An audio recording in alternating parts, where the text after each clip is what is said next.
Will you be my darling, please? Love you all the time. Good morning, good morning, good morning. What a focus Friday it is. Your current weather is 39 degrees, highs reaching 59, and you're now listening to your angelic host, Earth Angel. Welcome, guys, and thank you so much for allowing me to share a portion of your day. It's the weekend, baby. That's right, it's Friday. I always get excited for just to be able to hang out and fellowship with my people and those that I'm unable to reach throughout the week. I want to give a big shout out to a friend of mine, Clifton Floyd. We put together an awesome youth conference that started last night. I'm told the Spirit of the Lord was definitely in the room, and I'm eager to see where God meets us at tonight. I had the privilege of actually giving my testimony up close and personal tonight. We'll be getting started about 7 p.m. And for anyone that's interested, we will be at Suite 117 Technical Court, Garner, North Carolina. Jumping right into today's topic, and that is knowing when it's time to let go. And what are some of the signs of telling you when it's time to let go? Just really quick, I love this saying, and the author is actually unknown, but the quote says, relationships are like glass.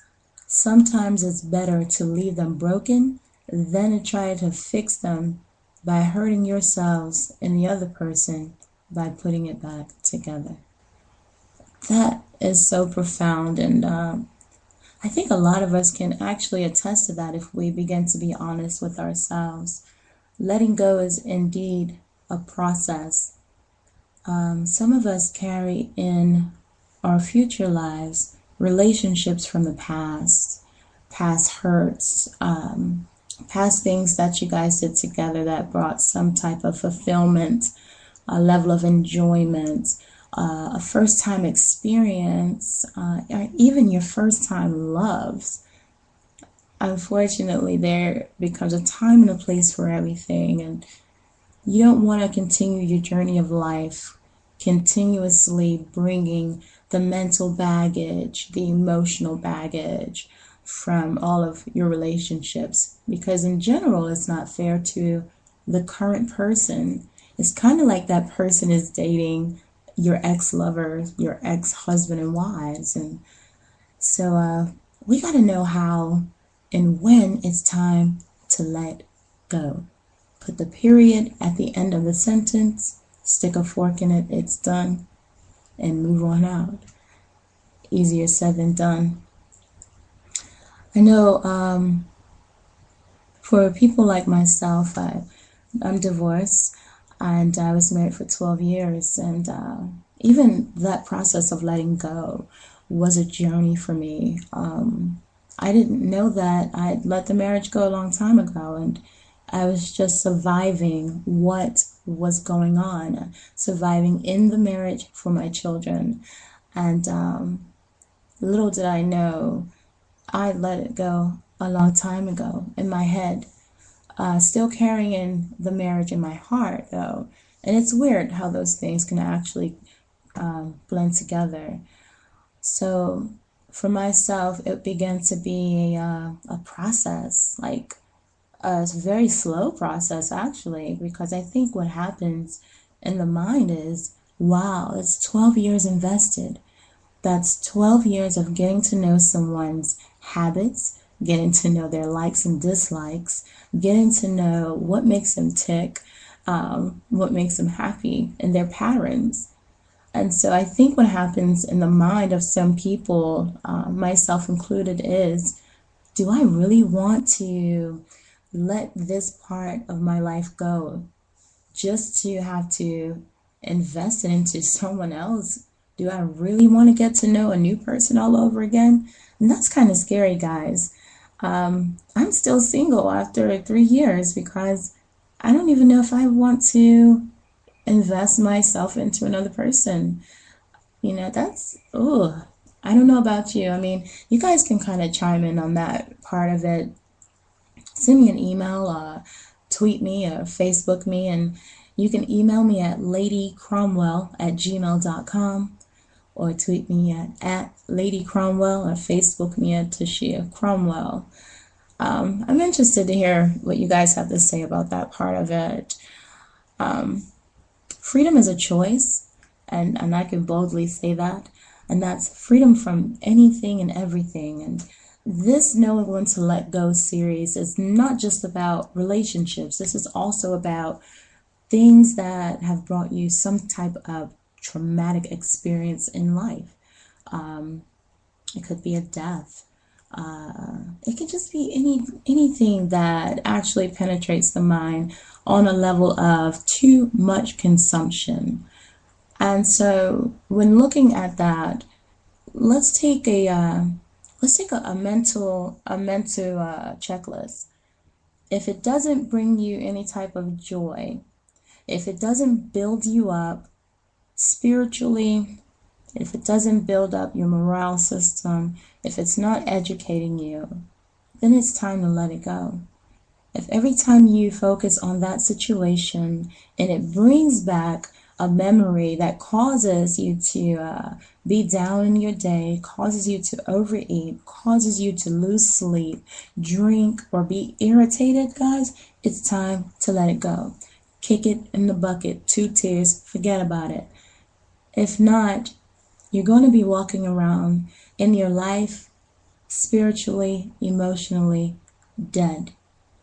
So we have to learn how to clip it and let it go. A big part of letting go is forgiveness.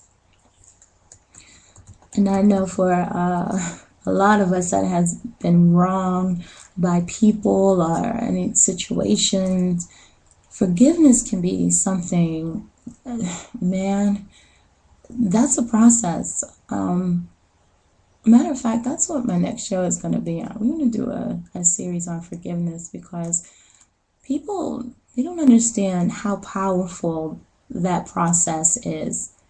To be able to forgive yourself and others, I mean, let's pause for a second.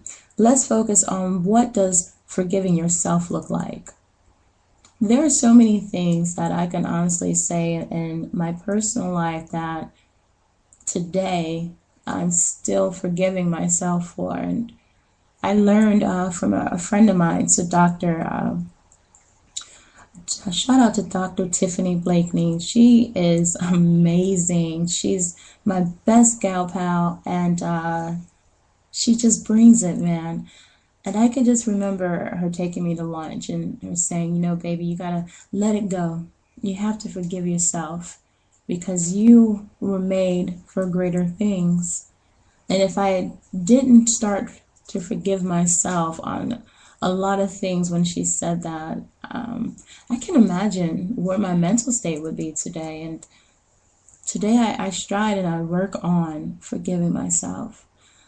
And I want you guys to begin to do the same thing. Like, stop being so hard on yourself.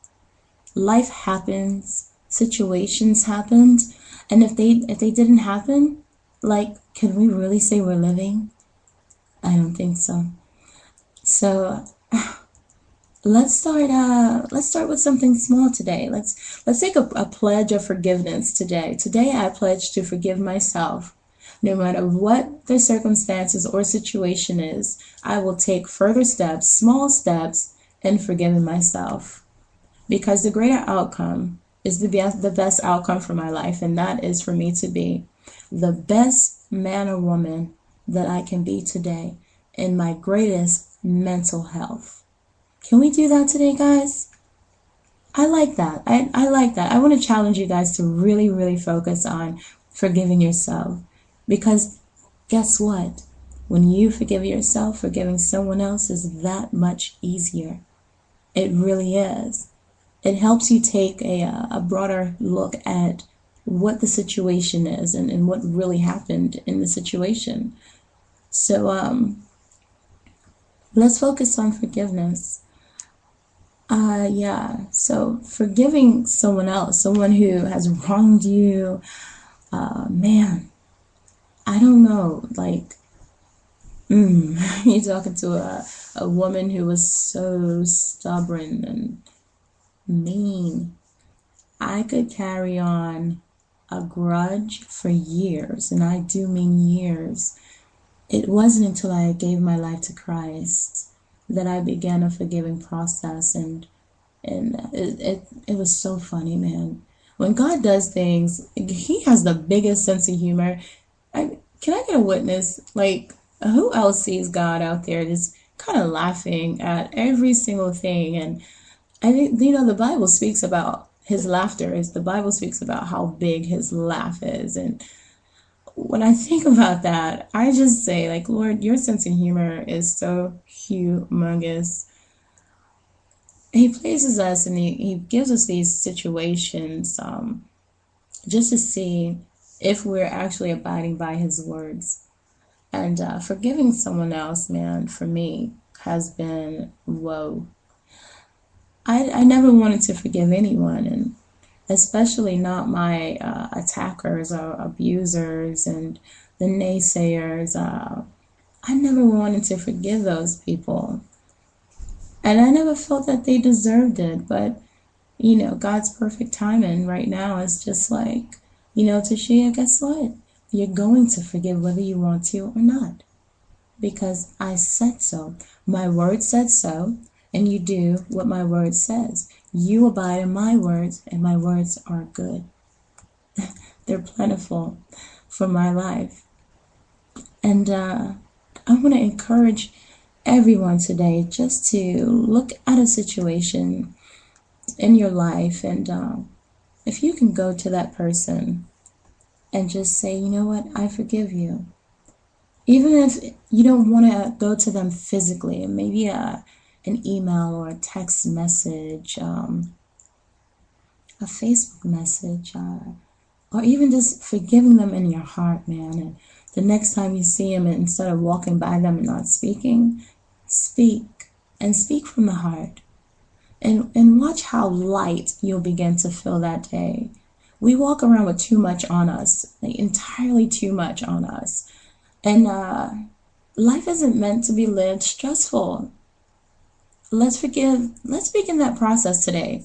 Let's begin the process of knowing when it's time to let go, acknowledging the signs, forgiving yourself, forgiving others. I know that's a lot on this Friday, but remember, I said this is a wonderful Focus Friday. Let's focus on those things today, guys.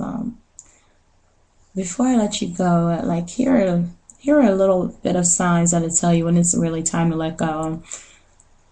Let's do, if it's not working for you, let it go. If you have to ponder on the situation entirely too long, let it go, guys. If a person's action doesn't match their words, you might want to completely let that friendship go, because I'm going to tell you now, it's going to bring you nothing but hardships further down the road. If you catch yourself actually forcing someone to love you, please let that go. An intimate relationship that's based solely on a physical attraction, people, get it out of there, because I'm going to tell you now, girls, that waistline is going to get a little bit wider. Your breasts might start sagging. Fellas, receding hairlines.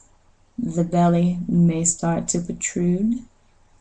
The physical will die, but the heart, the soul, and the spirit will live on. So cut out that physical attraction, guys. If someone is continuously breaking your trust, let it go. If someone is overlooking your worth, you already know, let it go. If you never ever